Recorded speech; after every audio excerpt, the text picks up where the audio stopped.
How far is too far? Sources tell CNN that Democrats are introducing a new war powers resolution to rein in President Trump's authority, arguing that Trump overstepped his power when he ordered the attack on Iran's nuclear facilities.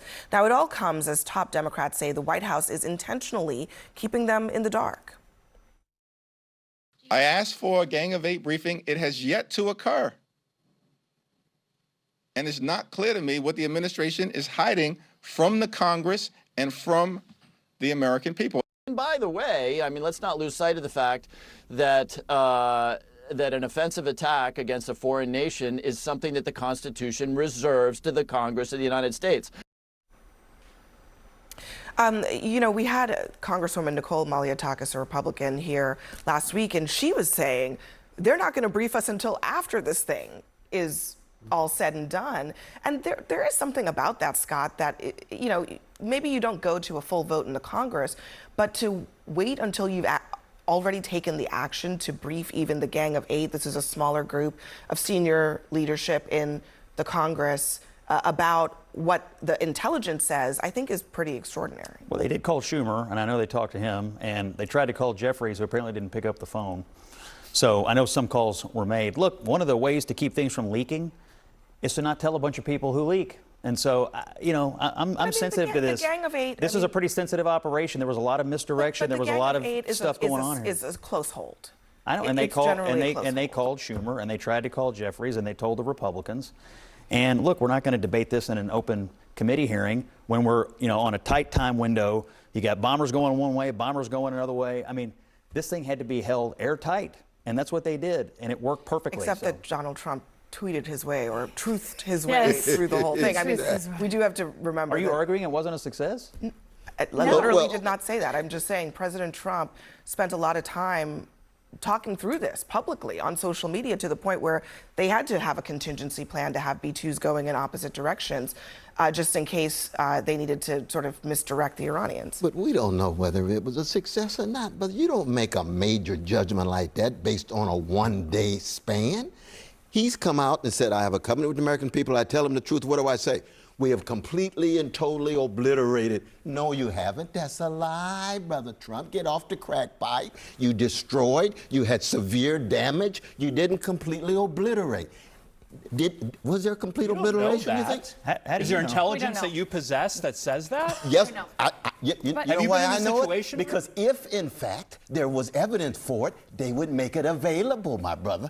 The fact that they not make it available means there's a good chance that they don't. The war power resolution, though, I would say, like, there is a reason for Congress to exist. Right now, our Congress has a bunch of peacocks who like to appear on television and not do their job, which is frustrating because then when you are trying to brief people and have serious conversations, they're trying to score a political point. And that sucks. It sucks for Democrats and for Republicans. If that changed, then 100% I think Congress should, because they will deal with the financial repercussions of Trump's decision with their budget. We all have to figure out what we want to pay for and if we're going to authorize just strikes all the time. It is a real question because this does cut our budget. Yeah, but look, the reality is the war powers resolution is a hotly debated question, right?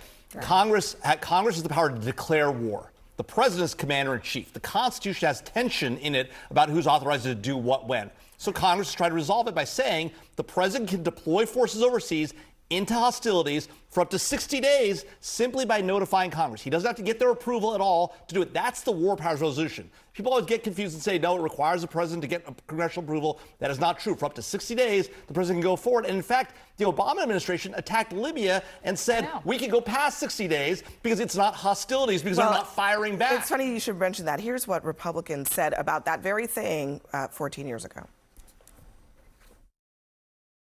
The Constitution is very clear. You don't go to war without a declaration. This latest decision was taken without adequate consultation with Congress. When you commit U.S. troops and resources to combat, you should consult with Congress. Allowing this assertion to stand unchallenged would increase the risk that presidents will conduct similar military interventions in the future without seeking or receiving congressional authorization. They've never gone to the Congress for any authorization, and that has led to some pretty inflamed or, shall I say, bruised egos around here, and understandably, because the president should consult with Congress. So let's be honest. I mean, whenever it's like with a lot of things in Washington, when it's your team doing it, you're fine with it. When it's the other team doing it, you're not. And I think this is one of those cases as well. I love that you showed John McCain there at the end, because he famously would say every senator looks in the mirror and sees a future president of the United States. I think he was wrong. I think every senator sees the current president of the United States. They believe they are commander in chief. And Lindsey Graham said it, I think, yesterday. There cannot be 535 commanders in chief. There is one.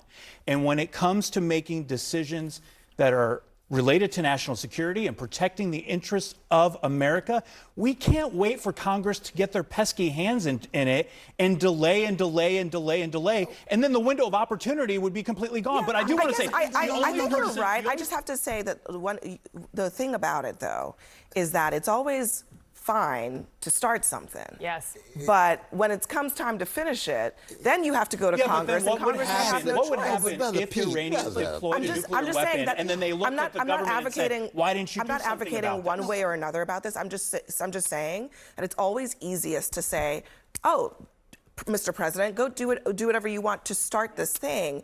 But when Congress comes into play is usually when it comes time to finish it.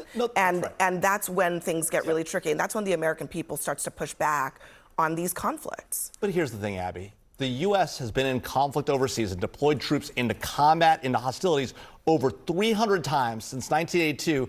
Congress has authorized use of military force 3 times. I think that is exactly that's the problem. But a lot of Mr. Abby's powerful point is, Yes. it's hypocrisy on It's steroids hypocrisy. when the Republicans do it and you get to rationalize it. So the Democrats do it, rationalizing other Democrats. Who's going to speak the truth? Well, and what do we get out of these conflicts? gonna I speak mean, the that's the truth? bigger question is like, One what's thing the is that end Iran result? doesn't have a nuclear weapon. That's the one thing we got today. Do we know that? That's the big question looks tonight. pretty good to me. Well, I'm They glad probably you're never the had one one. with the They probably champagne. never had one. At a minimum, I'm not so sure. At a minimum, never had they're a one. lot further back today. That's true. Than they were a week ago, than they were a year ago. But they never had and we have one. to rely on some JCPOA agreement where we're going to bet And that Iran might do the right thing. I was a Jayhawk at the University of Kansas when they were playing bombs over Baghdad and celebrating that we were going to war with Iraq. What did we get for that? That's why you have people who were former service members in these wars saying, Jamil, we want to say. Real quick, I mean, if every time Iran, because they're going to get close again. Yeah. Are we just going to have to bomb them every time? You know, that's a really interesting question. I think that what you might see, if they continue to try and enrich domestically, you may very well see Israel go after those targets. You may very well see the U.S. have to step in. The reality is this is exactly why we have to make it clear to Iran, no domestic enrichment. You want a civilian nuclear program? You can get your uranium from elsewhere. No domestic enrichment. This is the original sin. JCPOA was the original sin by allowing Iran, a terrorist state, to have domestic enrichment capabilities. That was the mistake by the Obama administration. It was the right thing for President Trump to walk away from it depends. This is the first time we've ever actually gone this far. In the past, I think they thought, well, you know, Americans aren't strong enough or bold enough to actually come in here and do something about it. We'll talk. They'll send us pallets of cash, whatever. In this case, we sent Operation Midnight Hammer. It's the first time we've gone that far, so maybe it will prove to be a deterrent for the future. You can't bomb your way to peace, though. And peace is Thank you not very much.